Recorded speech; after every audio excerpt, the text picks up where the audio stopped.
Assalamualaikum warahmatullahi wabarakatuh. Kami dari kelompok 4 yang beranggotakan Arini Dwi Idiah, Risti Amanda, Dian Metasari, dan Siti Aisyah akan menjelaskan tentang sumber dan metode inovasi. Sumber dan metode inovasi.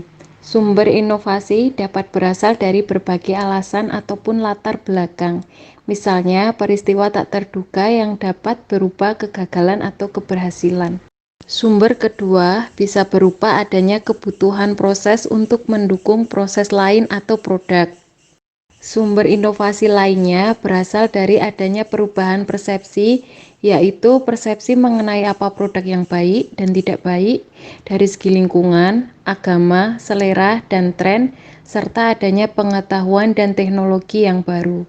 Kegiatan inovasi dipicu selain kebutuhan, juga adanya persaingan. Persaingan membuat perusahaan berusaha mengerahkan segala daya juangnya untuk saling memakan satu sama lain. Dalam konsep persaingan Red Ocean, ada istilah konsep predator prey yang memodifikasi persaingan alamiah dalam biologi ke dalam terminologi persaingan bisnis Red Ocean. Dengan adanya pergeseran dari waktu ke waktu, maka sebuah inovasi akan bergerak ke suatu tahapan yang dinamakan evolusi. Evolusi tersebut terdiri dari ekosistem yang secara bertahap bergerak dari kumpulan ide acak, ide komunitas yang lebih terstruktur. Ekosistem inovasi adalah sebuah kiprah perusahaan untuk bersaing menjadi yang terbaik dan erat hubungannya dengan kompetensi. Aplikasi predator preconcept.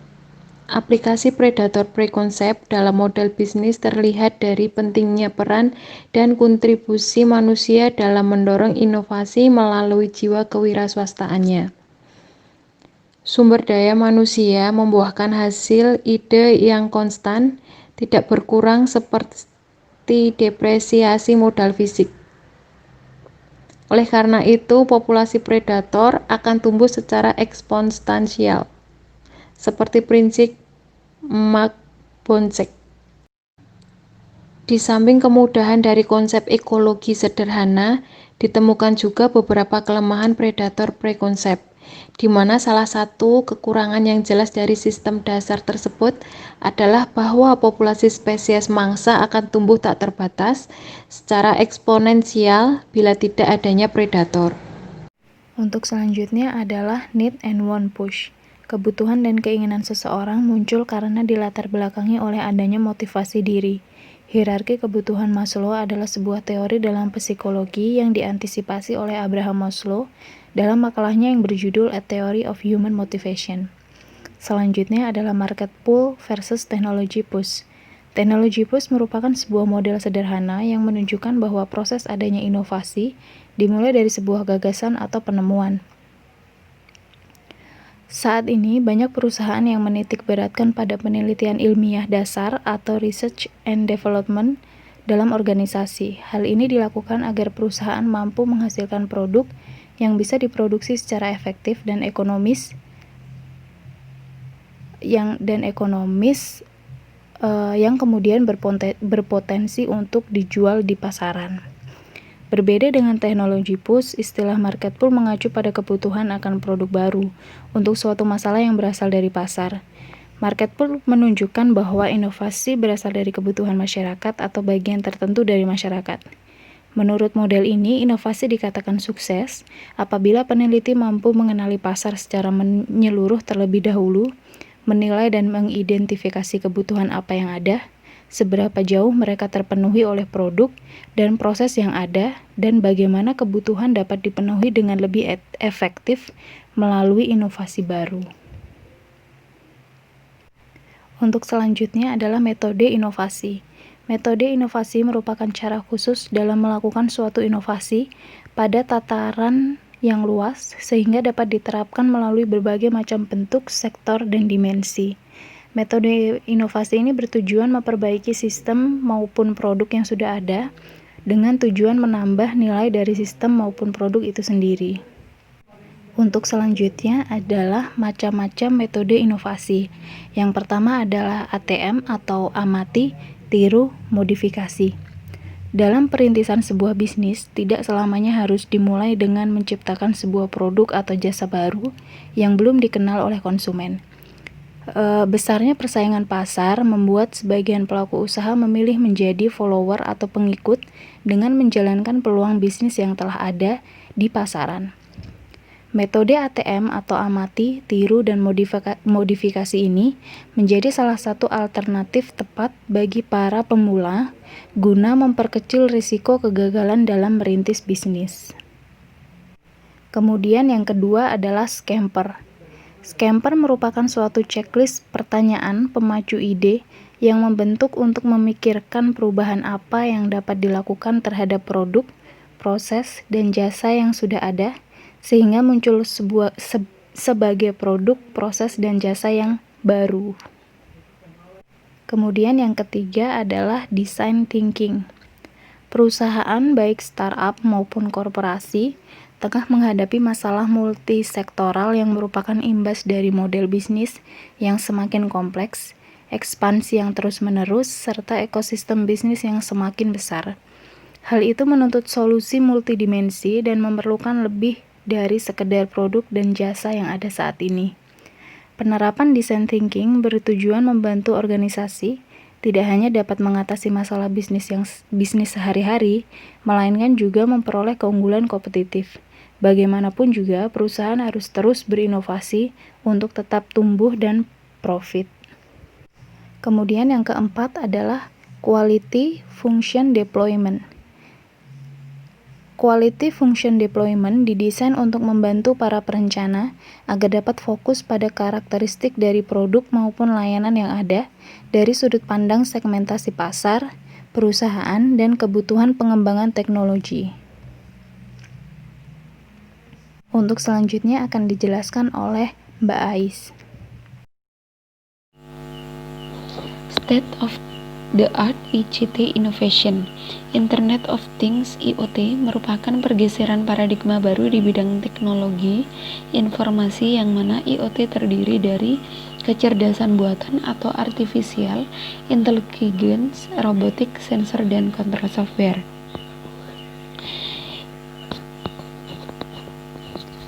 Dengan adanya IoT, manusia dapat mengerjakan suatu hal menjadi lebih mudah, cepat, dan efisien. Karena IoT dapat menghubungkan segala macam hal dengan internet kapanpun dan dimanapun. IoT merupakan sistem yang menghubungkan internet dengan dunia fisik melalui sensor yang ada di mana-mana. IoT merupakan sensor dan aktuator yang disematkan dalam benda fisik yang dihubungkan melalui jaringan kabel dan nirkabel. Selanjutnya yaitu cara kerja Internet of Things. Cara kerja Internet of Things yaitu dengan memanfaatkan sebuah argumentasi pemrograman di mana tiap-tiap perintah argumennya menghasilkan sebuah interaksi antara sesama mesin yang terhubung secara otomatis tanpa campur tangan manusia dalam jarak berapapun. Selanjutnya yaitu penerapan Internet of Things. Internet of Things menjanjikan berbagai penerapan layanan dalam kehidupan manusia yang membuat hidup lebih mudah, aman, dan pintar. Sektor layanan Internet of Things dibagi menjadi 9, antara lain 1 pembangunan, yang terdiri dari sektor industri dan industri komersial. Yang kedua yaitu energi, yang terdiri dari sektor supply atau demand dan minyak gas. Yang ketiga yaitu rumah tangga, yang terdiri dari sektor infrastruktur, keselamatan, dan kenyamanan. Yang keempat yaitu kesehatan, yang terdiri dari sektor perawatan dan penelitian. Selanjutnya yang kelima yaitu industri, yang terdiri dari sektor industri atau konversi diskrit, distribusi, dan otomasi sumber daya.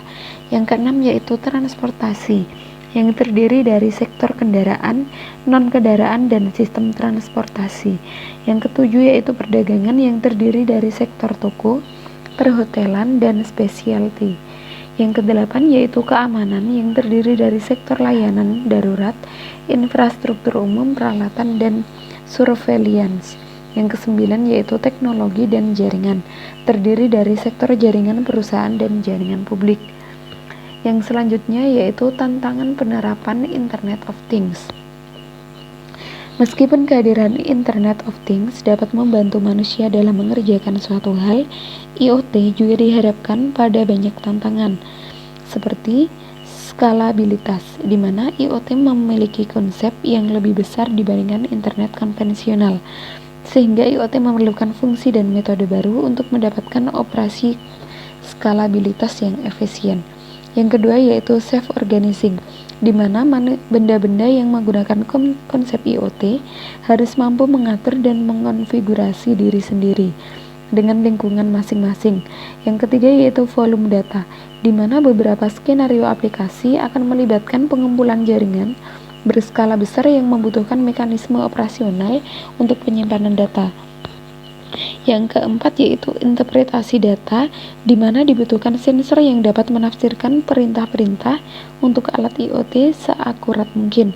Yang kelima yaitu kompleksitas software, di mana infrastruktur IoT yang lebih luas memerlukan software yang lebih kompleks untuk mengelola benda yang bekerja. Untuk materi selanjutnya yaitu revolusi industri. Di sini ada pengertian dari Trapet tahun 2016 mendefinisikan bahwa revolusi industri keempat sebagai konsep umum yang menggabungkan manufaktur dengan unsur kecerdasan taktis yang menggunakan IoT, teknologi cloud, dan big data yang canggih. Sedangkan menurut Schumacher tahun 2016 beranggapan bahwa revolusi industri keempat merupakan era di mana internet dan teknologi berfungsi sebagai teknologi penghubung untuk mengintegrasikan objek, manusia, mesin yang canggih, lini produk, dan proses yang membentuk value chain yang cerdas, terhubung, dan tangkas. Sektor manufaktur saat ini harus siap menuju perubahan besar dalam menghadapi revolusi industri keempat.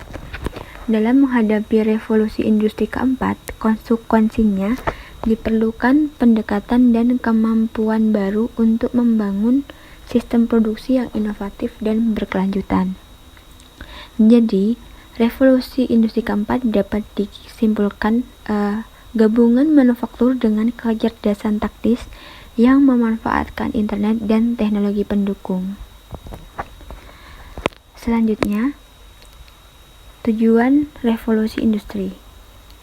Di sini ada 3 tujuan revolusi industri. Yang pertama adalah shorten time to market, di mana revolusi industri keempat bertujuan untuk mempersingkat siklus inovasi, membuat lebih banyak produk yang kompleks dan canggih, dan memperbesar volume data. Yang kedua, meningkatkan fleksibilitas. Tujuan ini di mana revolusi industri keempat bertujuan untuk meningkatkan fleksibilitas, terutama produksi massal individual dan produktivitas yang lebih tinggi.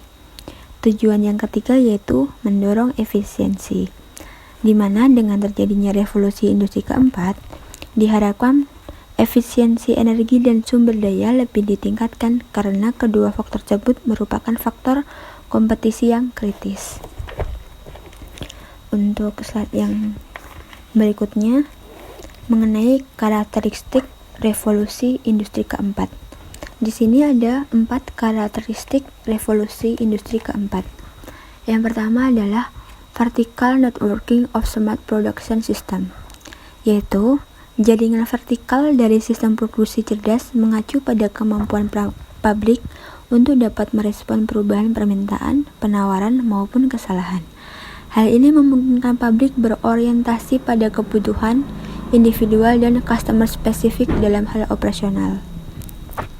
Karakteristik yang kedua, horizontal integration via a new generation of global value chain network, di mana jaringan ini mengoptimalkan interaksi pelanggan dengan mitra bisnis, serta mengoptimalkan mitra bisnis dan kerjasama di seluruh negara. Dengan adanya revolusi industri keempat, proses rantai menjadi semakin transparan dan fleksibel. Karakteristik ketiga, through engineering across the entire value chain, di mana through engineering mencakup gagasan bahwa bidang manufaktur seharusnya tidak hanya berfokus pada proses produksi, namun juga pada produk akhir. Melalui teknik yang berfokus pada keseluruhan siklus hidup produk, proses pengembangan menjadi lebih terintegrasi. Karakteristik yang terakhir yaitu yang keempat, acceleration through exponential technologies, yaitu perbaikan eksponensial pada teknologi akan mendorong inovasi eksponensial di mana biaya core digital technology building block seperti daya komputasi, penyimpanan, dan bandwidth telah meningkat pada tingkat eksponensial selama bertahun-tahun. Jadi dapat disimpulkan bahwa revolusi industri keempat adalah era di mana industri merupakan gabungan manufaktur dengan kecerdasan taktis yang memanfaatkan internet dan teknologi pendukung untuk mencapai tujuan fleksibilitas, efisiensi, dan efektivitas. Sekian presentasi dari kelompok kami. Apabila ada kurang dalamnya, kami mohon maaf. Wassalamualaikum warahmatullahi wabarakatuh.